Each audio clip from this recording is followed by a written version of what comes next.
అసలు మీకు పింపుల్స్ ఎందుకొస్తాయో తెలుసా? ఎందుకు? నీకు పింపుల్స్ వచ్చిన లొకేషన్ బట్టి అది ఎందుకొచ్చిందో తెలుసుకోవచ్చు. మీకు నుదుటి మీద పింపుల్స్ వస్తే దానికి కారణం ఒత్తిడి, అజీర్ణం, నిద్రలేకపోవడం, చుండ్రు మరియు తరచుగా చేతులతో ముఖాన్ని తాకడం. ఒకవేళ మీకు బొగ్గల మీద పింపుల్స్ వస్తే దానికి కారణం దిండు కవరు. కాటన్ దిండు కవర్లకు బదులుగా సిల్క్ దిండు కవర్లను ఉపయోగించడానికి ప్రయత్నించండి. దీనివల్ల జుట్టు రాలడం కూడా తగ్గుతుంది. మరియు దిండు కవర్లను క్రమం తప్పకుండా మార్చాలి.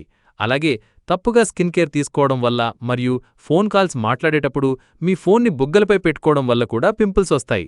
గడ్డం దగ్గర పింపుల్స్ వస్తే దానికి కారణం హార్మోన్ల అసమతుల్యత మరియు సరైన ఆహారం తీసుకోకపోవడం. ఈ 3 మాత్రమే కాకుండా ఇంకా చాలా కారణాలున్నాయి. అవి కూడా తెలుసుకోవాలంటే కామెంట్ చేయండి, ఇంకో రీల్ చేద్దాం. మరిన్ని వివరాల కోసం బాసన్ బుజ్జికి సబ్స్క్రైబ్ చేయండి.